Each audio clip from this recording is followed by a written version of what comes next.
방에 들어서는 순간 사람들은 이미 당신을 읽기 시작합니다.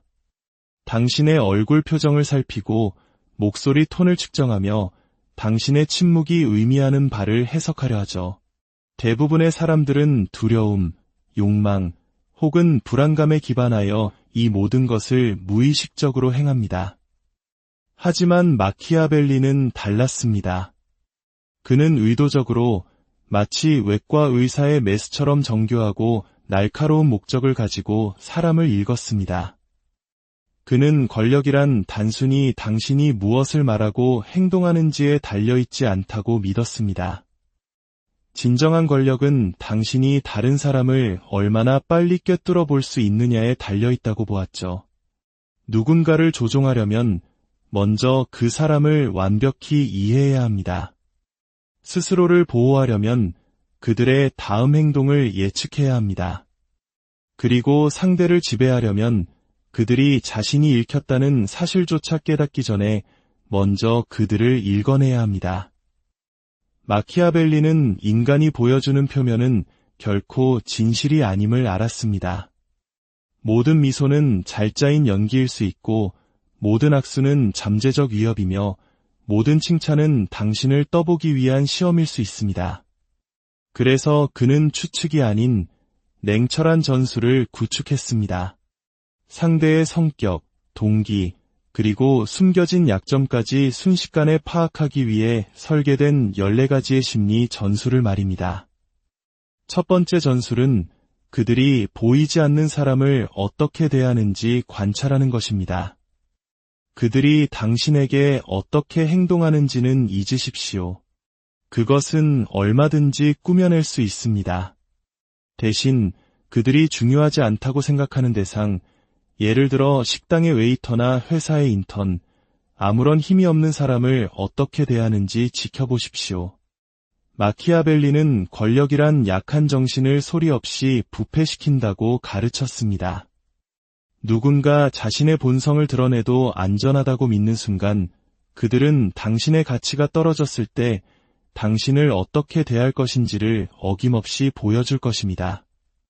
힘없는 사람에 대한 존중이야말로 동등한 사람에게 베푸는 친절보다 훨씬 더 정확하게 그 사람의 본질을 보여주는 신호입니다. 거기에는 위장할 아무런 동기가 없기 때문입니다. 두 번째 전술은 침묵으로 상대를 무장해제시키고 그들의 가면이 벗겨지는 순간을 포착하는 것입니다. 불안감은 소리 속에서 번성합니다.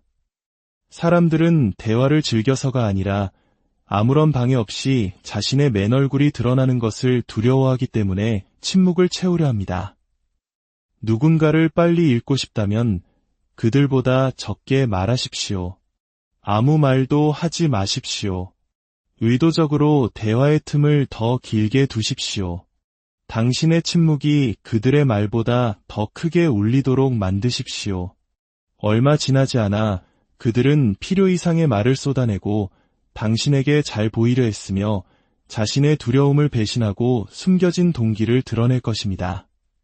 침묵은 텅 빈 공백이 아니라 강력한 압박입니다. 그리고 그 압박 아래서 사람들은 결코 말할 의도가 없었던 것들까지 드러내게 됩니다. 세 번째 전술은 그들에게 아무것도 제공하지 않고 그들이 어떻게 반응하는지 지켜보는 것입니다. 이것은 마키아벨리의 가장 가혹한 전술 중 하나입니다. 그들에게 어떠한 인정이나 애정, 이익도 주지 마십시오. 오직 당신의 존재만을, 그것도 감정을 읽을 수 없는 무표정한 존재감만을 드러내십시오. 왜냐하면 사람들은 대부분 자신이 얻어낼 수 있는 것에 따라 당신을 대하기 때문입니다. 당신이 아무것도 제공하지 않을 때 당신은 그들의 기본 설정값, 즉 본성을 보게 됩니다. 그들이 차가워집니까? 그들은 단지 이득을 위해 당신에게 따뜻했을 뿐입니다. 그들이 더 노력합니까? 그들은 불안정하며 다른 사람의 인정을 갈망하는 것입니다. 그들이 중립을 지킵니까? 그들은 감정 통제력이 있으며 어쩌면 가장 위험한 상대일 수 있습니다.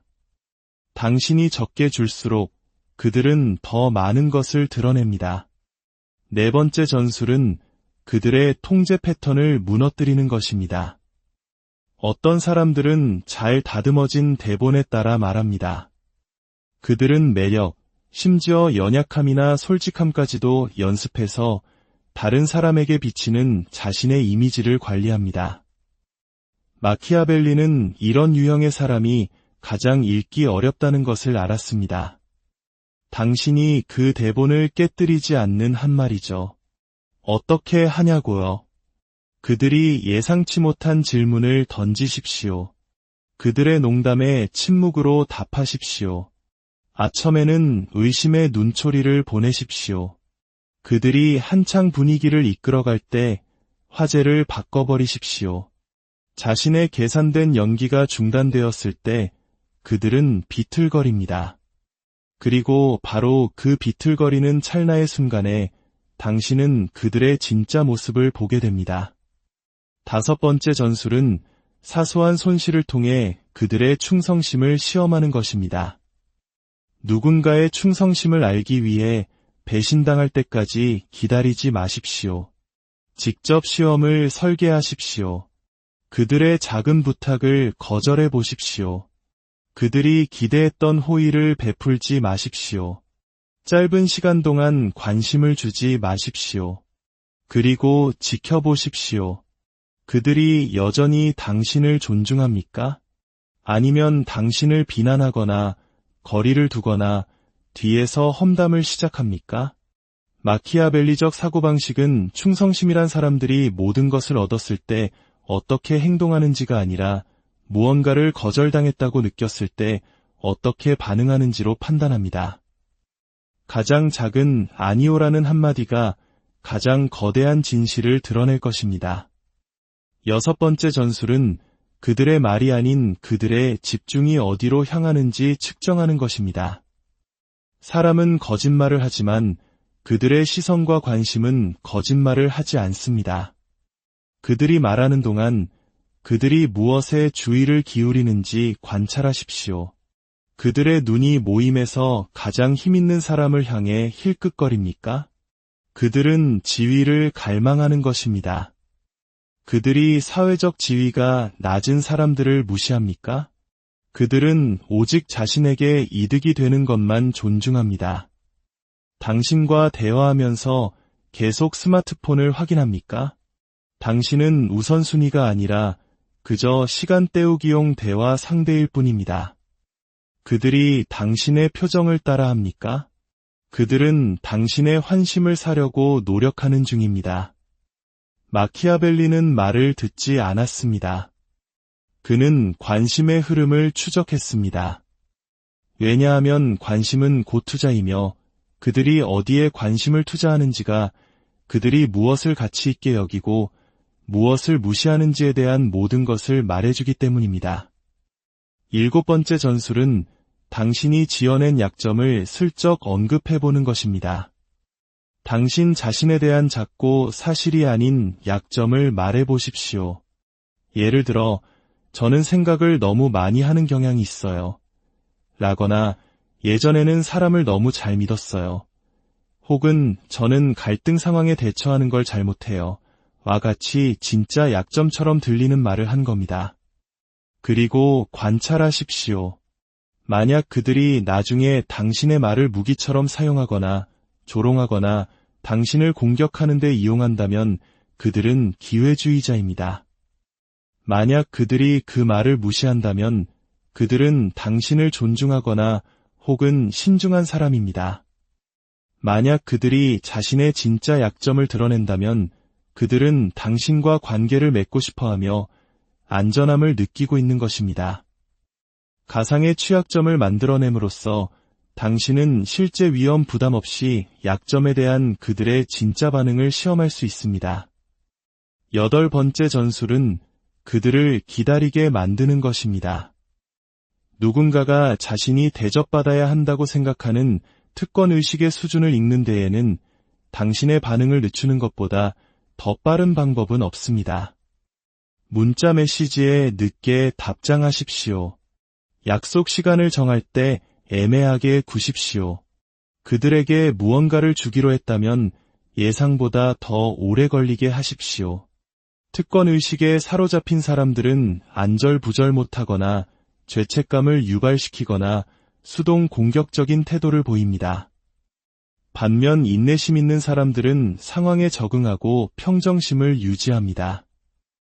마키아벨리는 단순히 충성심만 살피지 않았습니다. 그는 회복 탄력성을 보았습니다. 참을성 없는 사람이야말로 상황이 자기 뜻대로 되지 않을 때 가장 먼저 독을 품는 사람이기 때문입니다.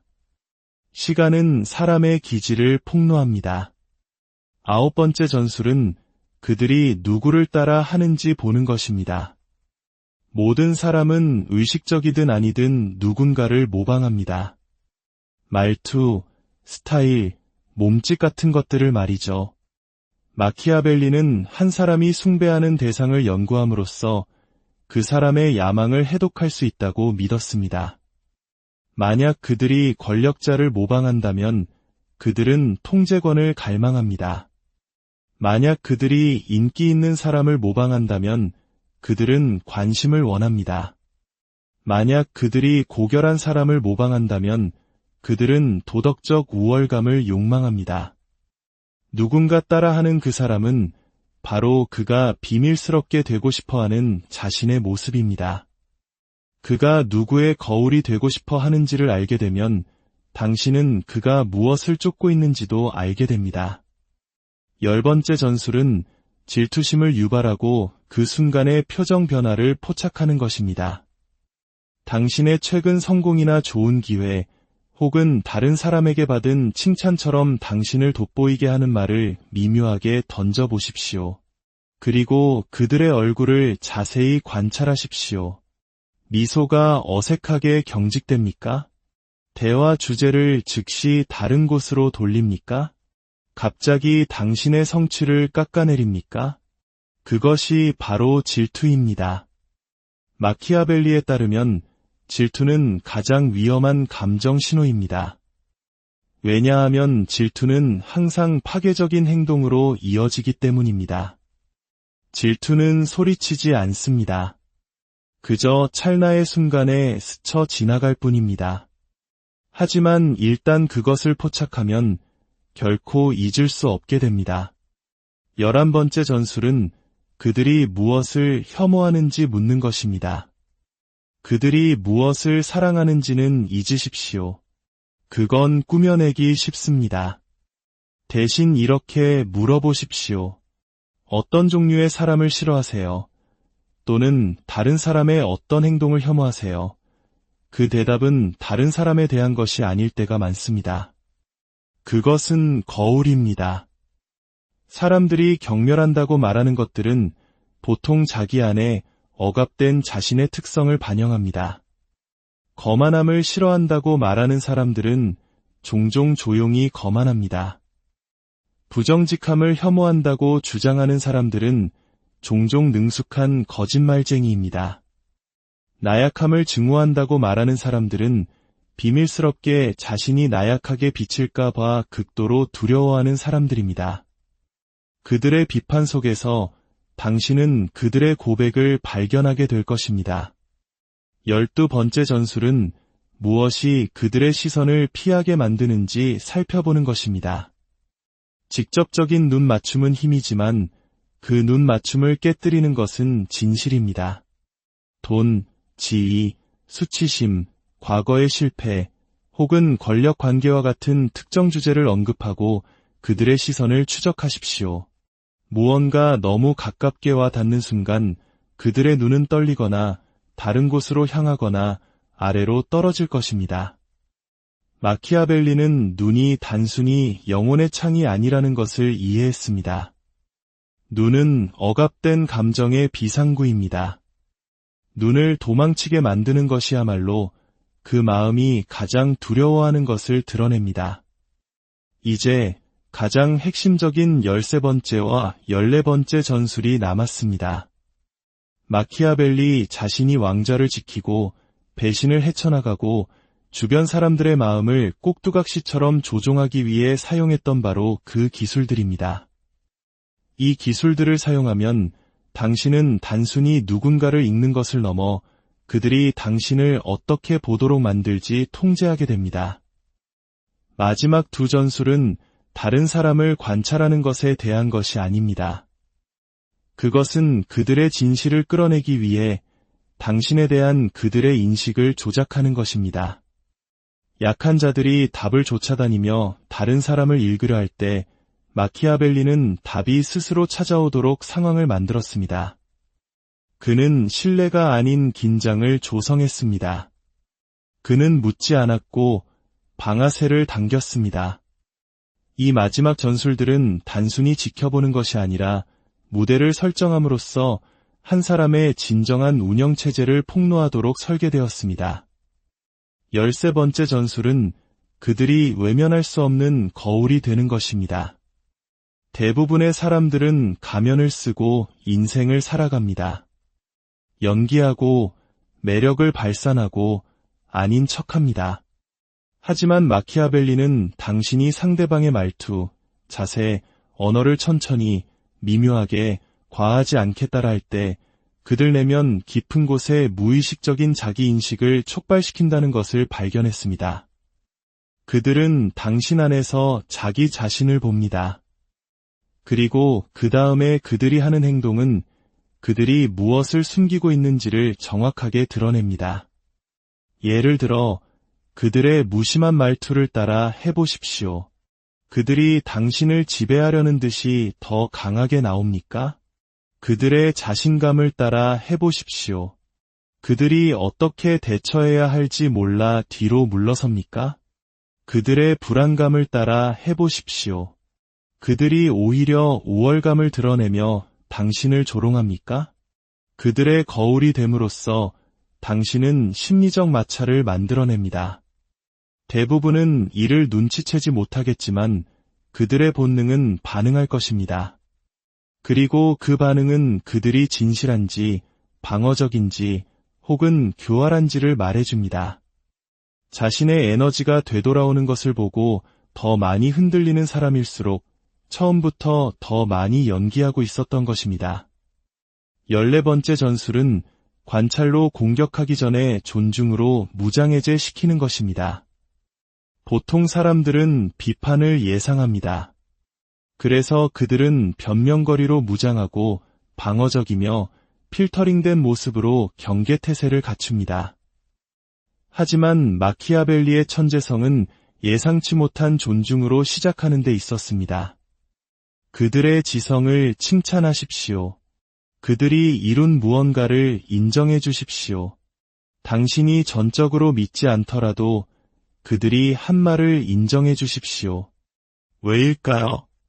당신이 누군가에게 심리적 안정감을 주면 그들은 경계심을 낮추기 때문입니다. 그리고 바로 그때 당신은 진짜 질문을 던집니다. 그들이 준비하지 못한 질문, 그들의 갑옷을 우회하는 질문을 말입니다. 예를 들어, 당신은 분명히 모든 것을 깊이 생각하시는군요. 그런 결정을 내릴 때 가장 큰 두려움은 무엇인가요? 또는 정말 자신감이 넘쳐 보이시네요. 언제 처음으로 그런 자신감을 연기하는 법을 배우셨나요? 혹은 사람을 읽는데 능숙하신 게 분명해요. 다른 사람이 당신을 읽고 있다는 건 어떻게 아시나요?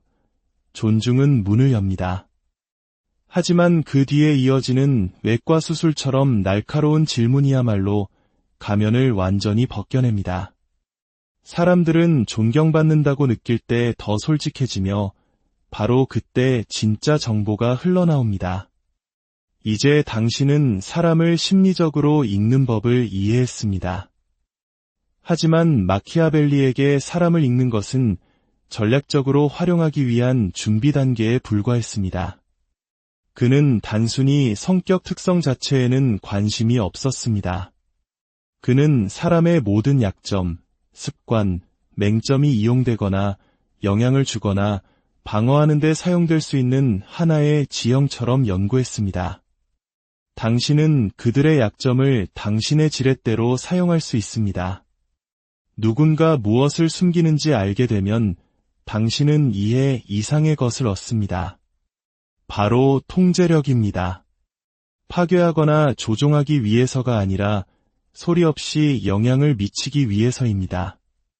누군가 버림받는 것을 두려워한다면 거리를 두는 것이 당신의 도구가 됩니다. 그들이 칭찬을 갈망한다면 미묘한 불인정은 그들이 당신의 존중을 쫓게 만듭니다. 그들이 통제에 의존한다면 예측 불가능성은 그들을 무장해제시킵니다. 그리고 만약 그들이 위험한 인물이라면 미소 뒤에 비수를 숨기고 있다면 당신은 이미 어디를 공격해야 할지 혹은 어떻게 그들 스스로를 파괴하게 만들지를 정확히 알고 있습니다.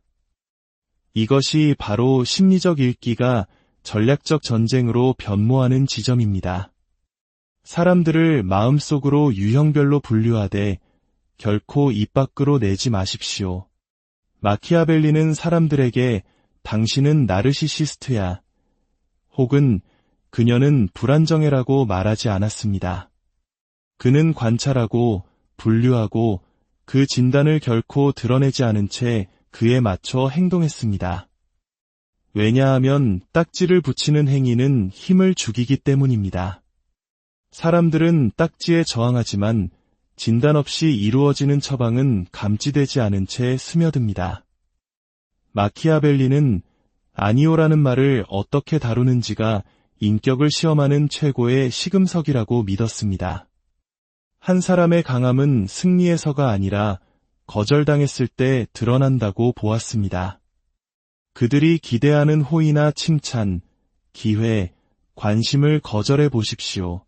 그리고 한 걸음 물러나 지켜보십시오. 침착함을 유지한다면 그 정신은 단련된 것입니다. 미묘하게 또는 감정적으로 폭발한다면 그들은 자존심에 지배당하는 것입니다. 가면을 벗어던지고 태도가 완전히 바뀐다면 그들은 단지 역할을 연기하고 있었을 뿐입니다. 그들의 의지가 거부당했을 때 그들의 진짜 감정적 기준선이 드러납니다. 또한 그들이 누구에게 깊은 인상을 남기고 싶어 하는지 감지하십시오. 사람들은 결코 표현만을 위해 말하지 않습니다. 그들은 자신의 입지를 다지기 위해 말합니다. 당신 앞에서 하는 모든 말은 무의식적이라 할지라도 전략의 일부입니다. 그렇다면 자문해 보십시오. 그들은 지금 누구를 위해 연기하고 있는가? 만약 당신이라면 그들은 당신의 인정을 구하는 것입니다. 만약 집단을 향한다면 그들은 지배력을 주장하는 것입니다. 만약 이 자리에 없는 누군가를 향한다면 그들은 숨겨진 목표를 드러내는 것입니다. 마지막으로 그들이 무엇을 자랑스러워하는지 주목하고 그 이면을 찾으십시오. 사람들은 종종 그 반대되는 것을 숨기기 위해 한 가지 특성을 과시합니다. 나는 잔인할 정도로 솔직해라고 말하는 사람은 종종 선택적인 진실을 통해 상황을 조종합니다. 나는 복잡한 걸 싫어해라고 주장하는 사람은 종종 혼돈의 자석입니다. 나는 항상 다른 사람을 먼저 생각해라고 단언하는 사람은 종종 비밀스럽게 분개하거나 통제욕이 강합니다. 마키아벨리는 어떤 미덕에 대한 과도한 강조는 그 자체로 신호라고 믿었습니다. 왜냐하면 진짜 강함은 소리치지 않기 때문입니다. 그저 존재할 뿐입니다. 이 모든 것은 추측이 아닙니다. 당신의 우위를 날카롭게 다듬는 도구입니다. 당신은 더 이상 사람들을 혼란스러운 변수로 보지 않습니다.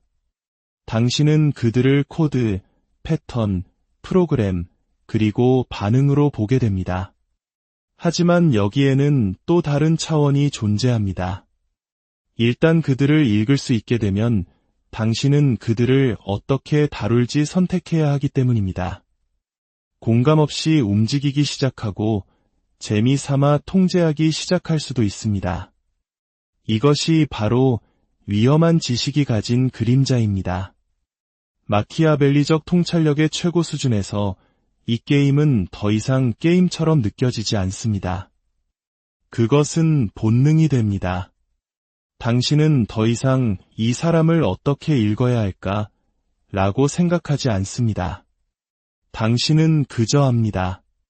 방에 들어서면 누가 불안해하고 누가 연기하고 있으며 누가 조용히 힘을 가졌는지, 그리고 누가 당신이 그들을 주시하는 것만큼이나 면밀하게 당신을 지켜보고 있는지에 대한 정보가 물 흐르듯 들어옵니다. 이제 당신이 누구든 읽을 수 있게 되었으니 다음 단계는 그들이 알아채지 못하게 하면서 그 정보를 이용해 승리하는 법을 배우는 것입니다. 당신의 힘은 그들의 비밀을 아는 것에서 나오는 것이 아닙니다. 그 힘은 그들이 자신이 노출되었다는 사실조차 깨닫지 못하게 하면서 그 비밀들로 무엇을 해야 할지를 아는 것에서 나옵니다. 당신은 더 이상 지켜보는 사람이 아닙니다. 당신은 조종하는 사람입니다. 그리고 그들은 그것을 알지도